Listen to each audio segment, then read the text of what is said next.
Good evening, everyone. Thank you, everyone, for making the trip here. A lot of people through some nasty rain. A lot of people came a long way, so thanks very much. Thank you, Melanie. Extraordinary planning.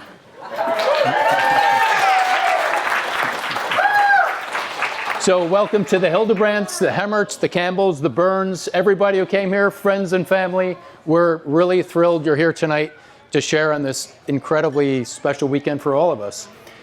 First, I have a toast that's coming to someone from who's Keith's grandmother in North Carolina. Margaret is 97 years old, and she sends this, as Keith, you might imagine, this short, simple, but sincere message. Keith and Melanie, I wish you much love, happiness, and a long life together. Congratulations.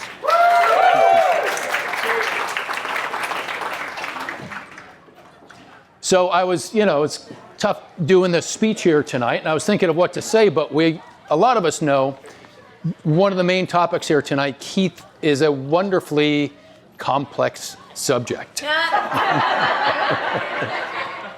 And for those of you who know Keith, he's a guy who tends to see things a little bit differently. When Keith was 3, he got this great 3-piece green corduroy suit from our friends Karen and Kevin Kearns. Keith, as you might imagine, he was ready for this. So on Easter morning, he comes down the stairs. He's done up in this serious, businesslike look on his face, coming down the stairs, and his 2 grandmothers are at the bottom of the stairs. They look at him, and they see this kid who's dead serious on Easter morning with the 3-piece suit, and they break out laughing. Keith stops dead in his tracks, and from the top of the stairs, he says, "It's not funny." So that was kind of the beginning of your unusual and different and sometimes serious streak.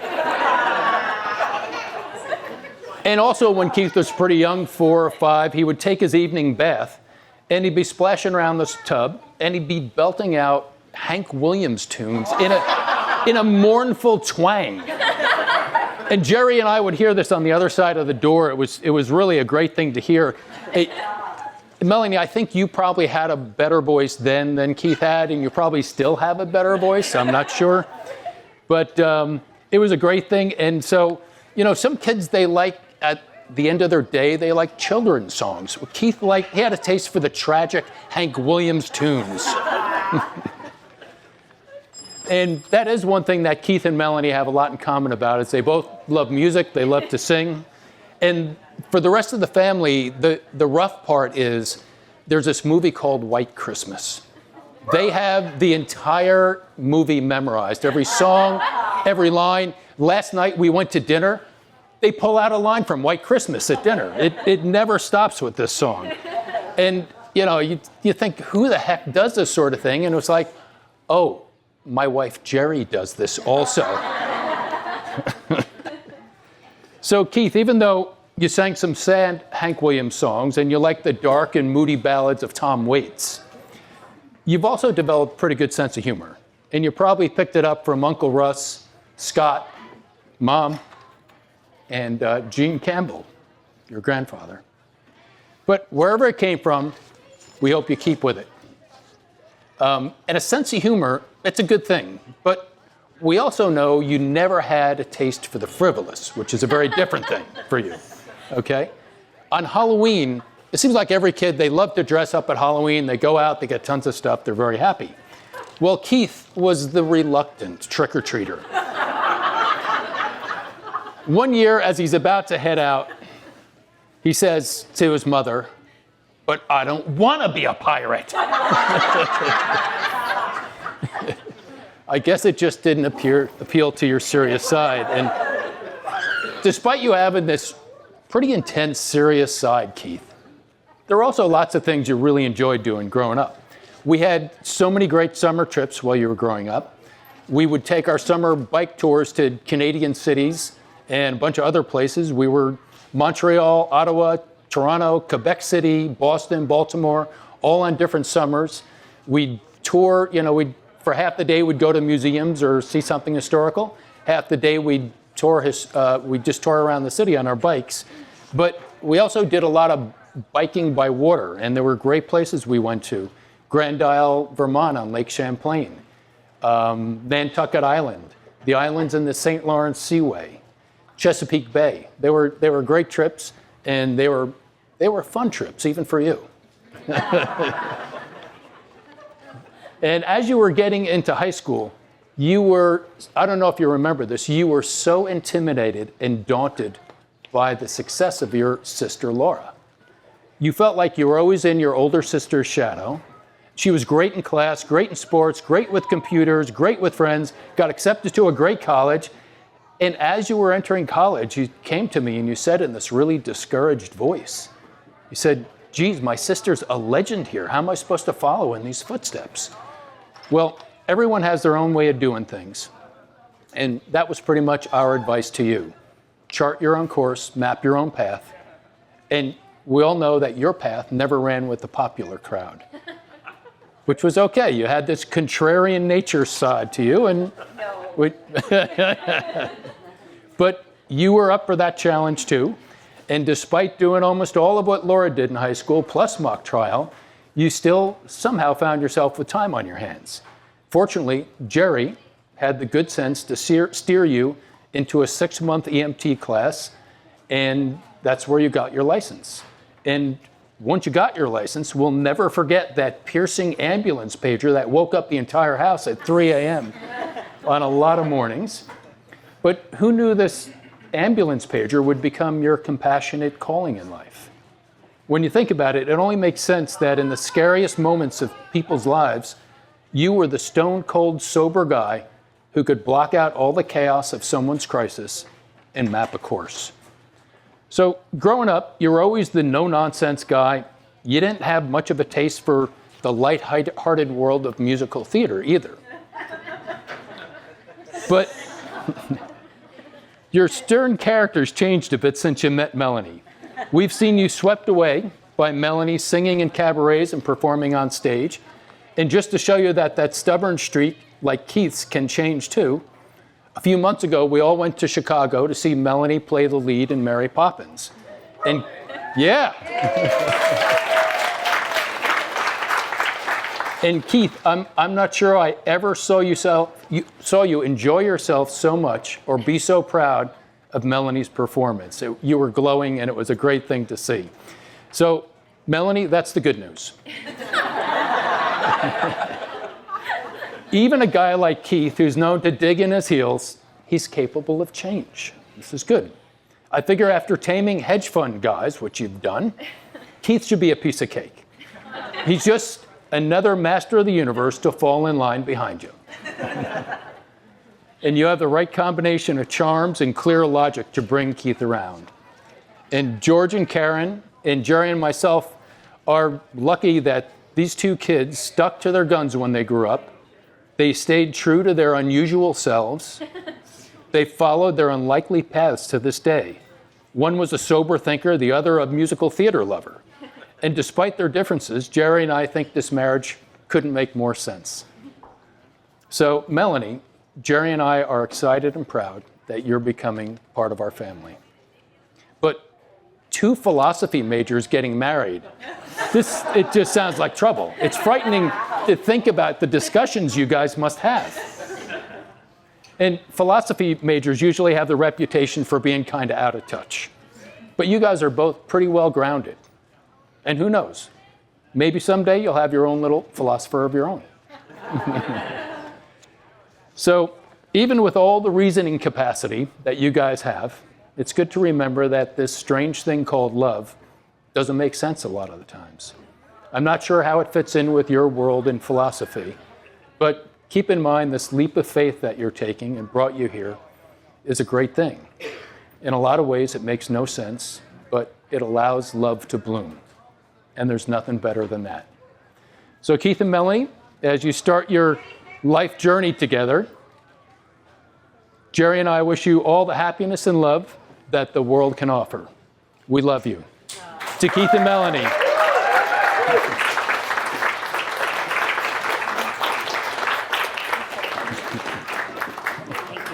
you. You're welcome.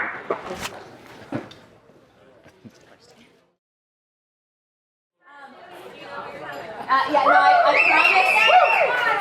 promised Keith that I would not sing tonight or tomorrow. Come up here. So Keith and I just wanted to take a minute to thank all of you for being here with us tonight. It just means so much to us that you've all taken the time to be here and be here with us as we celebrate what is already shaping up to be the best weekend of our lives. Everyone here had to travel to be here, whether from California or just a quick trip on 95. So, we just can't really express how grateful we are that you've all made the effort to be here. We were just sitting and, kind of looking around the tent, the room, and so many people told us that one of the best things about having a wedding is that it's really one of the only opportunities we'll ever have to get all of our closest friends and family together in one place. And looking around here tonight, we're just really seeing how true that is and how wonderful it is to have you all here. That being said, I just want to say a couple of quick thank yous. First of all, to Keith's parents, Jerry and Clayton, for not just for hosting tonight, but for raising such an incredible son. And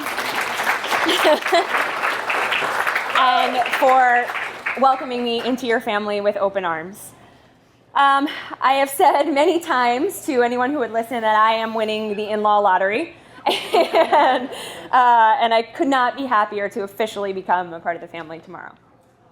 I also want to take this opportunity, since it's probably my only chance to do so publicly, to thank my parents. Without your influence, I never would have been able to find someone who makes me so happy, or be able to love him as much as I do. So thank you for being such amazing role models for me, for always putting my needs before yours, and for giving us the wedding of our dreams. To my bride...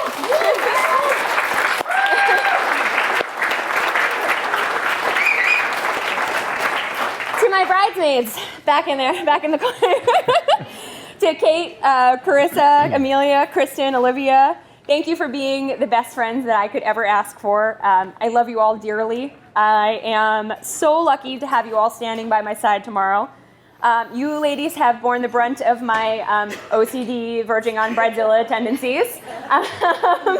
And I'm grateful that you know me so well and you love me anyway. Finally, Keith, I could not be more excited to marry you tomorrow. We have built an incredible life together over the past 3 years, and I can't wait to start this new chapter together. And with that being said, I will let you say a few words.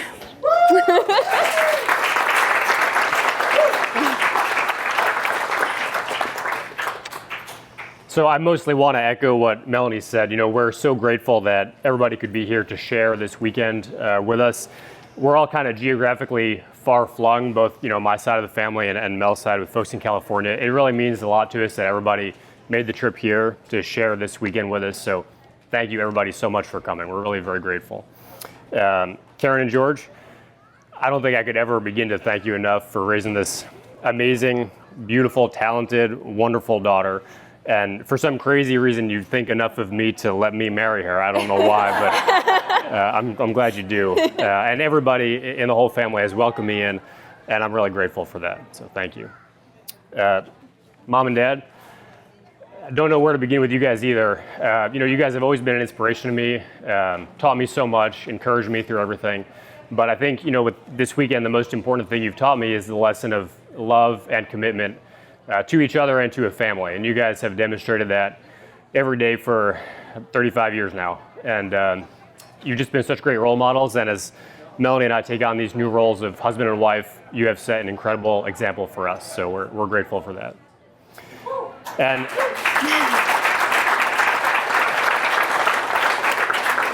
to my groomsmen, Colby and Jake and Ryan and Quentin, thank you guys so much for being here. We all have pretty crazy schedules, and it's pretty amazing that we all got here, and I'm grateful that y'all have been with me through a lot of ups and downs, and I'm very lucky that you're going to be with me tomorrow as I exchange vows with Melanie, which brings me to my future wife.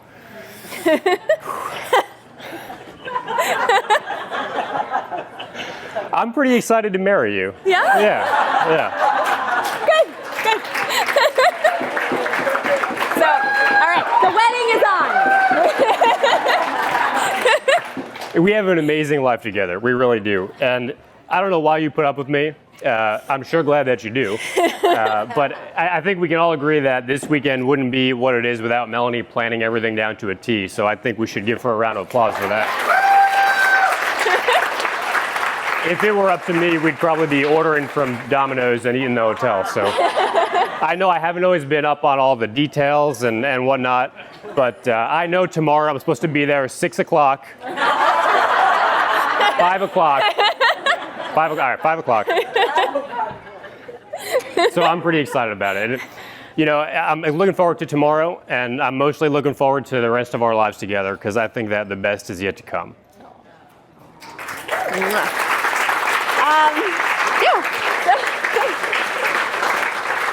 Again, thank you guys all so much for being here in this beautiful setting. We miraculously had amazing weather for tonight, so we're so glad you guys could all make it out. Hopefully you all enjoyed your lobster or whatever you had, and and we cannot wait to continue the celebration tomorrow. So have Thank fun. you for coming, everyone.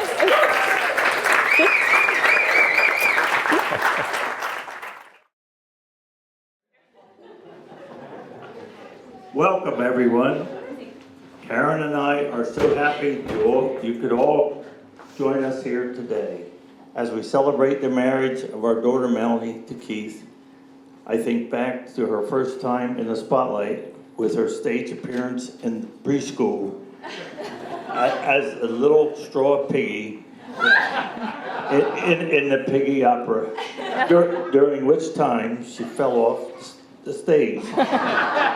She then got herself up and continued with the show. At that moment, I knew she was destined to accomplish great things with her life, and with her persistence and energy she had, even as a small child.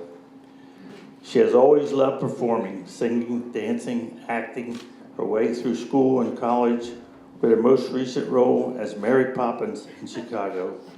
Just a few weeks ago, we were so proud watching her. She gave an amazing performance. She flew through elementary and high school with highest honors, and at Barnard College of Columbia, she graduated with highest honors in her major, philosophy. Our first reaction to her choice was, what is she going to do with that after graduation? Funny that Keith also chose philosophy as his undergraduate major at Harvard, and I understand his mother had similar reaction.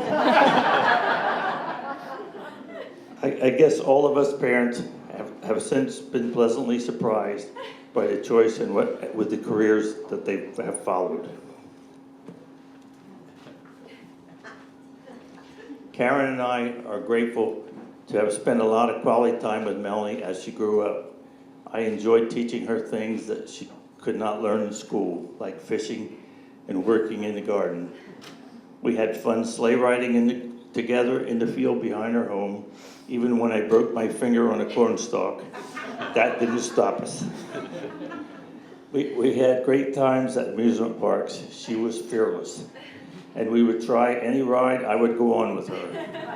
At the Allentown Fair, we went on the Sky Coaster, which was quite a thrill. We were pulled up high on a hoist, tied together, and given the ripcord to pull when ready. She said, "Let's go." And I pulled the cord. Meanwhile, her mother did slightly more civilized things with her, like spending many volunteer hours in Melanie's classroom, encouraging her love of reading and helping compete in quite a few pageants along the East Coast, where Melanie won various titles, including Miss Manhattan.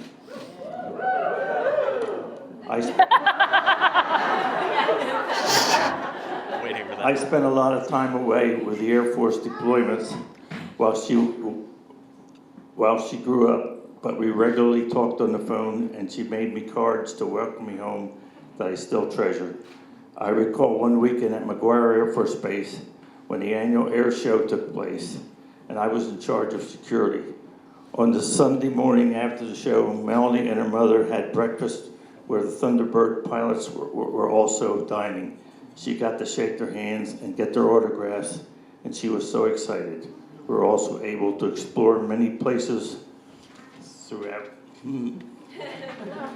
the country and Europe while I was deployed, when she and her mother were able to join me. I think she got some of her enthusiasm to travel from me, although she now travels with much better accommodations than I have. And here we are today, watching Melanie start on a whole new journey. Keith, I understand you have a very strong will and can be very stubborn. Melanie can be that way too, if you haven't already noticed. I hope the two of you learn to listen to each other and compromise. That, along with trust and important aspects of a successful marriage.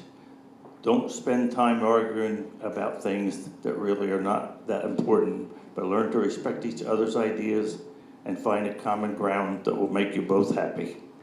We welcome you, Keith, to our family and hope you and Melanie have a long, healthy, happy life together. The best is yet to come.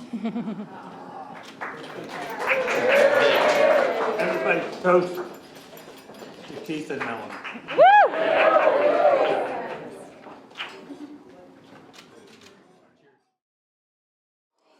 Good evening, everyone. Are we ready?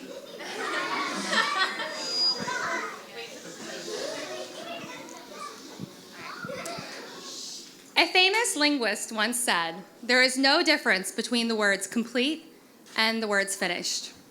And if you look them up in the thesaurus, it states just that. The words are synonymous, they are interchangeable. But in my vast experience of being married, that is 350 days, 2 hours, and about 12 minutes at this point, I have learned there is a substantial difference.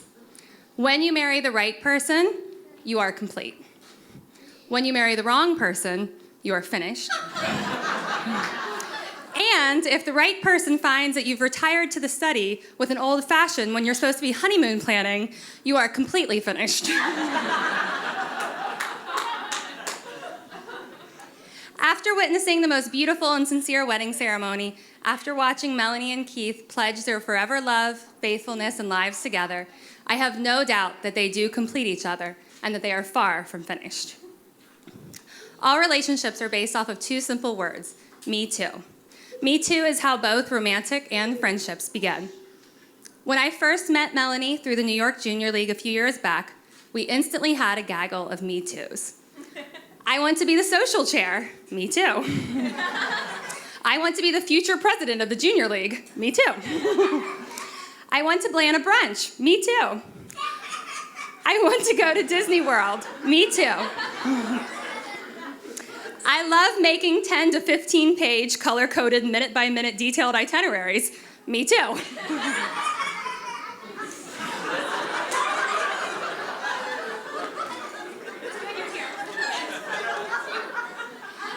And that is how our friendship began, with those two simple words, me too. Since then, we've taken countless trips, utilizing beautifully laid out color-categorized itineraries, spent nights soaking in show tunes and plays on the streets of Broadway, and starting traditions of girls' nights in with classic Disney movies and the always tasty New York City delicacy, Papa John's Pizza. Then, just over 3 years ago, Melanie met Keith, and there were those two simple words again, me too. After their first date, I remember listening to Melanie explain how much they had in common. I love cooking, me too. Christmas is my favorite holiday. Me too. White Christmas is my favorite movie. Me too. I want this very specific breed of dog. I'm not sure if you've heard of it. It's a Nova Scotia duck-tolling retriever. Me too. I know we just met, but let's plan a trip somewhere. How about Newport, Rhode Island? Me too. I think we should probably share our color-coordinated Google calendars to make planning dates easier. Me too. And the list went on and on. 3 years later, not only do they continue to discover more Me Toos, they also have learned to work through and appreciate the no ways and the absolutely nots. Melanie and Keith love each other just as much for everything they have in common as they do that makes them unique individuals. Keith supports and admires Melanie with her occasional crazy type A super planning personality. And Melanie supports and admires Keith in tackling med school and spending endless and countless hours at the hospital. They praise each other's strengths and they support each other's challenges. And while this provides a strong and sturdy foundation for a lasting and loving marriage, it takes more than just the two of you. Just as people say it takes a village to raise a child, it also takes a village to raise a marriage. Melanie and Keith, look around you. This is your village. These are your people. Everyone here believes in your love and your commitment to each other. Everyone here has been touched by you both and are here to love and support you, not only today on your wedding day, but for the rest of your lives together as husband and wife. Melanie and Keith, your life together has just begun. You're both wonderful, amazing, compassionate people who I love dearly, and I'm honored to be a part of your special day. You complete each other, and you have a lifetime of Me Too's to look forward to. Everyone, please raise your glasses in love and support for the new Dr. and Mrs. Hemmert. Congratulations and cheers.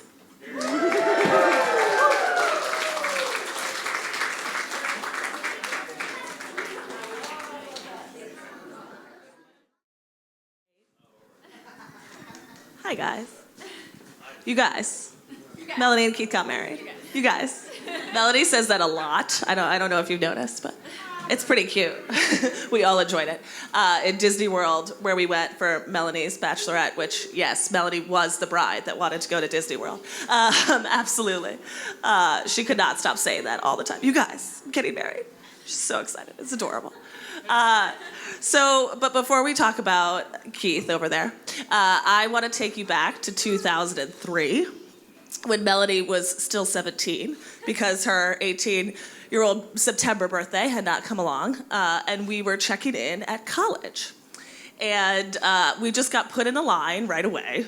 I did, at least, not knowing that immediately right in front of me, as soon as I say my name to the person taking names, Carissa, it's not the most common name, with what I would later recognize was perfect pageant girl form turn, this lovely, tall, blonde, beautifully dressed woman turns around and goes, "You're my roommate," which was very sweet and cute, because she was, again, so excited.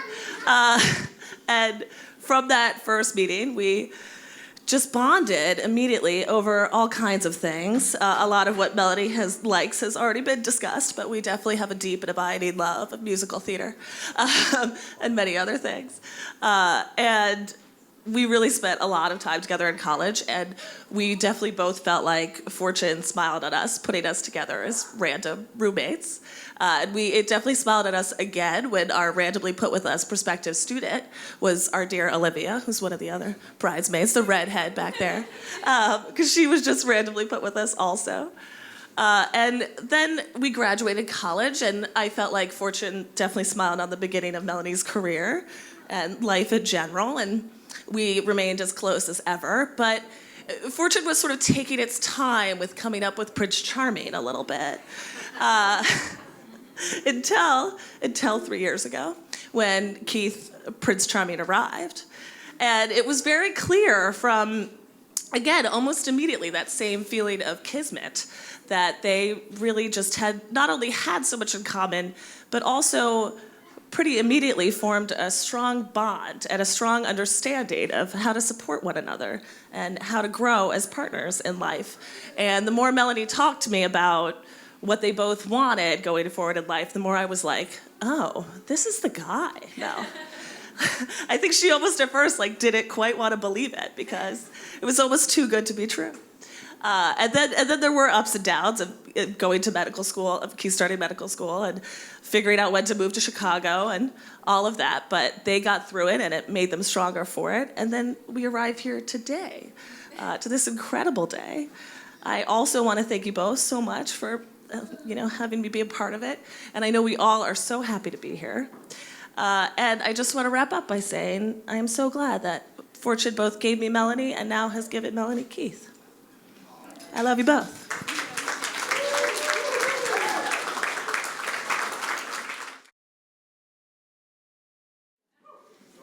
Oh, man. I met Keith kind of randomly, and basically by chance in college. And at Harvard, you get your housing kind of by lottery after freshman year. And we entered the lottery kind of through mutual friends. So I didn't really know him at all. Basically, when it came time to assign roommates, we groped each other through cleanliness. And there were two groups. So the one group was the fastidious, like type A's, and the other group were the slobs. And Keith was the only type A. So of the 7 of us, there were 6 slobs, and then there was Keith. And unfortunately for Keith, I was like the most clean of the slobs. So there we go. So I just ended up randomly getting placed with Keith. Great for me, not so good for him. So when I first met him, I was like, he was kind of quiet. I wasn't really sure what was going on. I mean, he was pretty much a jerk, is my initial impression. And this turned out to be completely true, right? Sometimes the book and the cover are the same. Yeah, but I quickly realized that this guy's type of biting critiques, on-point observations were pretty much, I liked it. So we started a lot of traditions. We were great friends for the following years. We did a lot of Texas Hold'em. We had Texas Drink'em, which is very similar but slightly sloppier, both in rules and sobriety. We did a lot of duets of old jazz standards together. Yeah, somewhat on key, sometimes not on key. McDonald's Girl, right? Here we go. Beep, beep. Come on. Beep, beep. Beep, beep. Beep. And we did a lot of nice long meals and trips. We visited each other's houses for the holidays, like every other year. We kayaked in Nantucket, and we drank our way through Nashville and Kentucky. So during and since that first year as roommates, Keith has really been my best friend.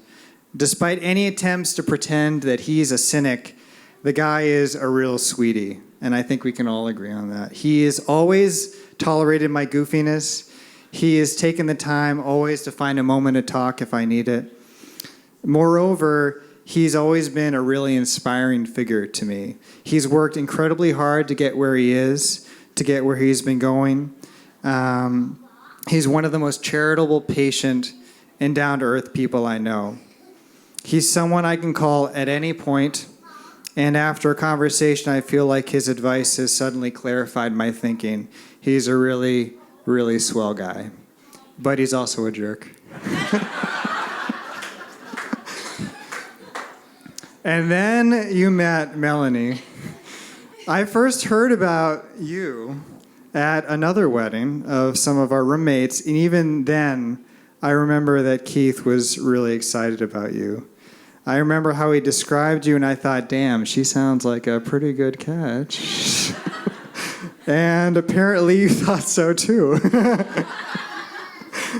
So Rye tells me that when you were first dating, you couldn't stop holding hands, which is just disgusting. And I thought it was funny that when you were first dating, when you would plan trips, they always started with the location was always the letter N was the start. It was first Nantucket and Newport and Napa, and yeah, that's a little weird. But then you were going to go to the Bahamas, and I was like, oh, there's been a change. And then you got engaged, so something was up. The first time I met you, Melanie, I think was when I was traveling through New York, and I was doing my residency interviews.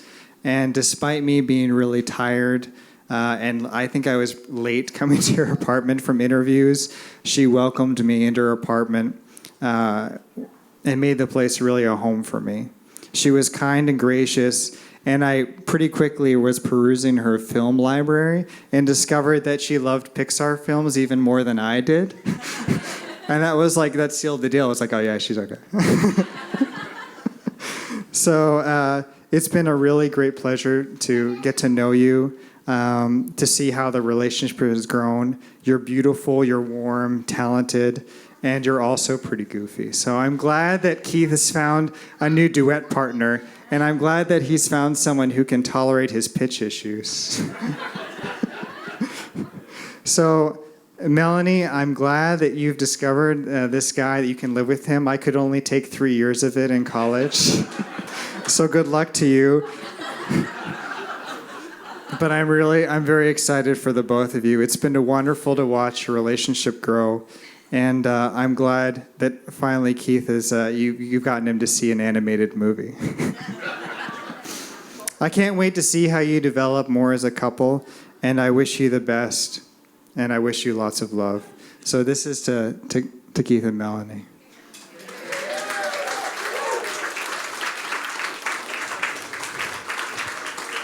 How about a round of applause for Kate, Carissa, and Colby?